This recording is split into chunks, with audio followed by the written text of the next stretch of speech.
Shalom. Selamat pagi sahabat yang dikasih Tuhan. Kembali kita bertemu di pagi hari ini. Hari yang Tuhan berikan kepada kita untuk kita jalani dengan seluruh aktivitas dan kegiatan kita. Namun, sahabat yang dikasih Tuhan, dikala kita akan menjalankan seluruh kegiatan kita, baik bekerja, di rumah ataupun di kantor, baik dalam kehidupan rumah tangga kita, rencana-rencana kita memerlukan tuntunan, kasih dan penyertaan Tuhan. Oleh karena itu, pagi hari ini kembali kita akan membaca dan merenungkan firman Tuhan yang akan menjadi penuntun dalam setiap langkah hidup kita. Saya mengajak sahabat, kita sama-sama berdoa. Tuhan Yesus, terima kasih pagi hari ini kami ada karena kemurahan. Kembali kami akan menjalani hidup kami dengan melaksanakan berbagai kegiatan, baik bekerja di rumah atau di kantor, baik dalam menjalankan usaha-usaha kami, rencana kami, dan dalam kehidupan rumah tangga kami. Tuhan, tuntunan mula yang sangat kami perlukan. Oleh karena itu, firman kami akan baca dan renungkan. Berikanlah kami hikmat agar kami dapat memahami dan mengerti. Dan kami boleh menjadi pelaku-pelaku firman. Terima kasih Tuhan Yesus. Amin. Sahabat yang dikasih Tuhan, pagi hari ini renungan kita terambil dari kitab Ulangan pasalnya yang kelima, ayatnya yang ke-10. Firman Tuhan berkata demikian, tetapi aku menunjukkan kasih setia kepada beribu-ribu orang, yaitu mereka yang mengasihi aku dan yang berpegang pada perintah-perintahku. Sahabat, renungan pagi Gemindo kawan kasih. Seringkali kita mengukur kadar kasih seseorang. Ada kalanya juga dalam kehidupan kita seringkali mempertanyakan tentang kadar kasih kita kepada Tuhan. Dan juga barangkali kita bertanya tentang kadar kasih orang lain kepada Tuhan. Sahabat yang dikasih Tuhan, kadar kasih seseorang sangatlah berbeda. Satu dengan yang lain tidaklah sama. Misalnya ada orang yang nampaknya mengasihi Tuhan, tetapi kasih itu dia nyatakan ketika ia membutuhkan Tuhan di tengah-tengah apa yang sedang dia hadapi.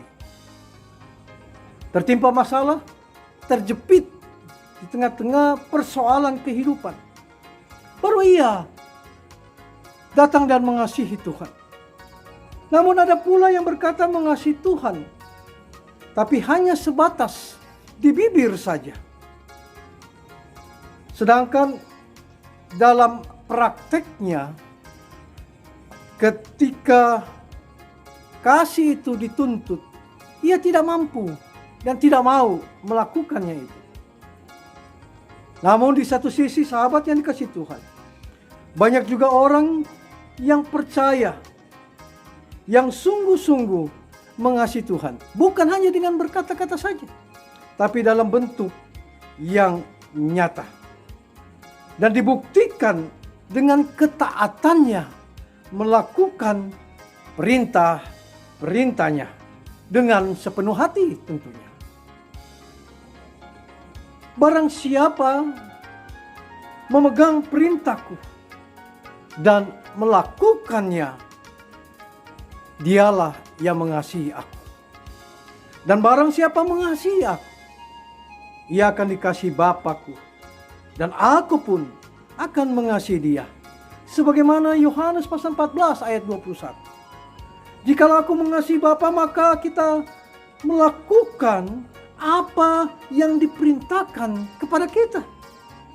Maka dia akan mengasihi kita. Sahabat yang dikasihi Tuhan, Tuhan menghendaki agar semua orang percaya, anak-anaknya, umatnya menuruti perintah-perintahnya secara penuh. dengan tidak menyimpang ke kanan atau ke kiri sedikit pun. Karena kalau demikian, kita mengikuti perintah dan kehendak Tuhan, maka Tuhan menyediakan, memberikan, mempersiapkan berkat dalam kehidupan kita. Berkat disediakan bagi orang-orang yang mengasihi Dia dengan sepenuh hati. Dalam Ulangan pasal 28 ayat 1 sampai 14. Saudara-saudara yang kekasih, Tuhan bukanlah pribadi yang pilih kasih. Oh, saya mengasihi Dia, saya tidak mengasihi Dia karena saya lebih tertarik sama Dia. Tuhan bukan seperti itu. Karena Ia mengasihi semua umat ciptaannya.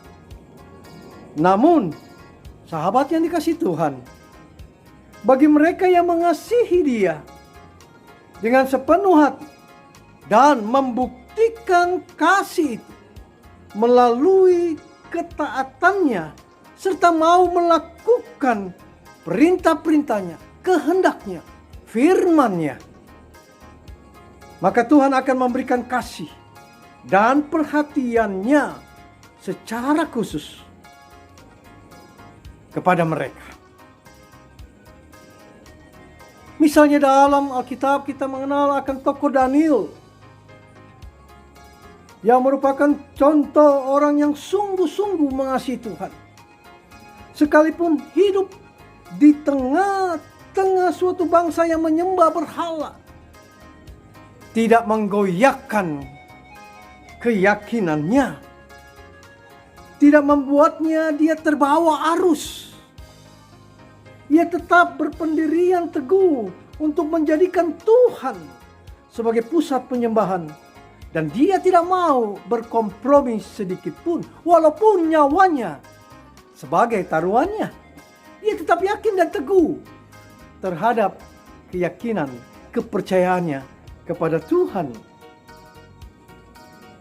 Daniel berketetapan untuk tidak menajiskan dirinya dengan santapan raja dan dengan anggur yang biasa diminum raja.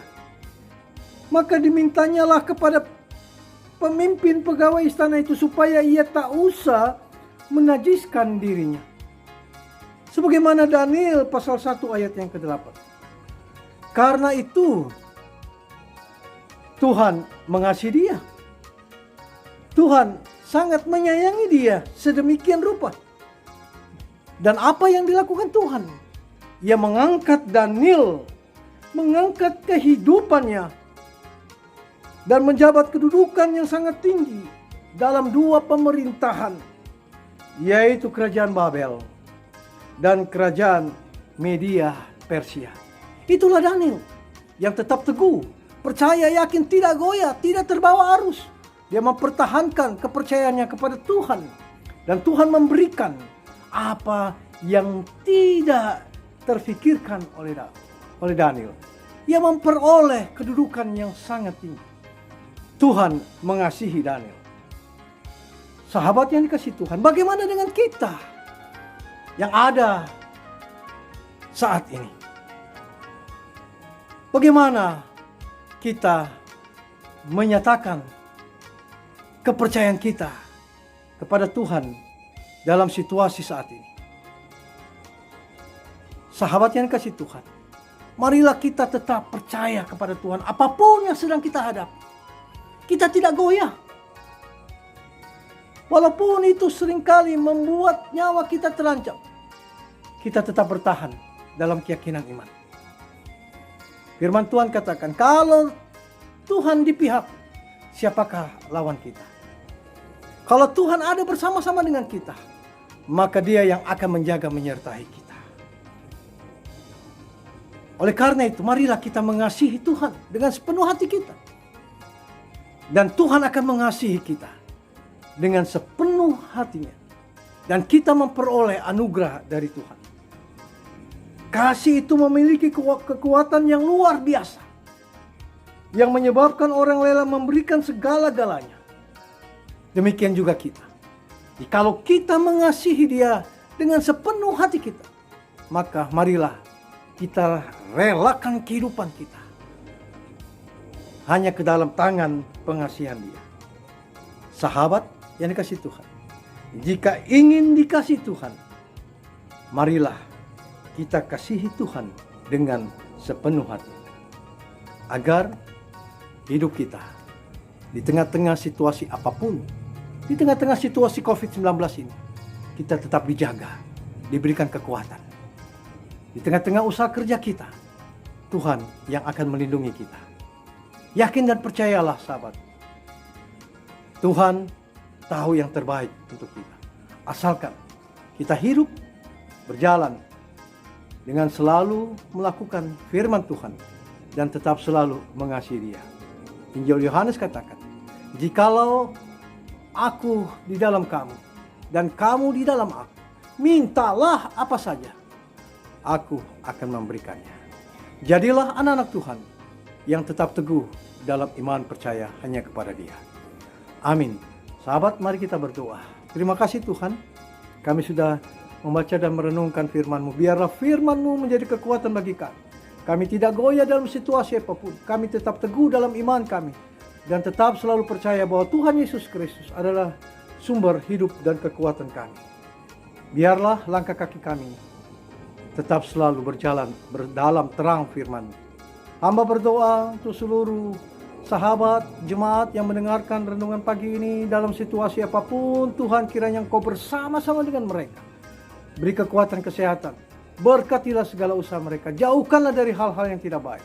Hamba berdoa untuk jemaat-Mu, Gembira Kawan Kasih, yang dalam keadaan lemah, sakit, dalam proses pemulihan, Bapak Alfonsius Bonte, Saudara David Tarore, anak kekasih Yohanes Saiba, rekan pelayanan Diaken Palomeno. Tuhan, Kau jaga serta beri kekuatan pemulihan kiranya boleh terjadi, karena tidak ada yang mustahil di hadapan Tuhan.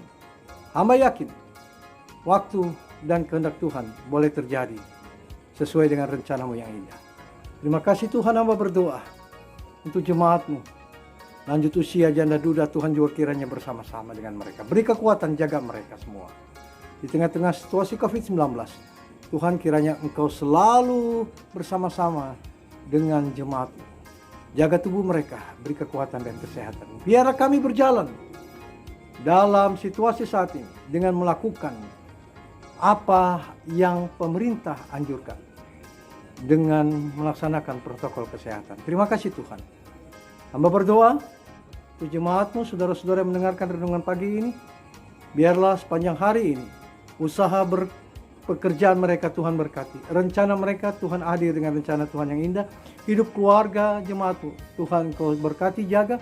Biarlah kami sebagai suami istri hidup dalam kebersamaan. Sebagai orang tua boleh berjalan bersama dengan anak-anak. Dan kami selalu menghadirkan Kau dalam kehidupan rumah tangga kami. Terima kasih Tuhan. Ampunkan dosa-dosa kami. Kami serahkan langkah hidup kami sepanjang hari ini ke dalam tangan pengasihan. Di dalam nama Tuhan Yesus Kristus kami berdoa dan bersyukur. Amin. Sahabat yang dikasih Tuhan, biarlah hari ini membawa sukacita. Dan biarlah berkat Tuhan, kekuatan kesehatan, dikala kita juga bekerja, ada dan menyertai saudara-saudara. Sampai ketemu kembali pagi hari esok. Sebagai pelayan, saya berdoa kepada Tuhan Yesus Kristus hadir dan selalu menjaga saudara-saudara, memberi kekuatan kesehatan dan berkat dalam segala pekerjaan usaha saudara. Dan biarlah saudara tetap selalu ada dalam naungan kasih sayang Tuhan. Amin.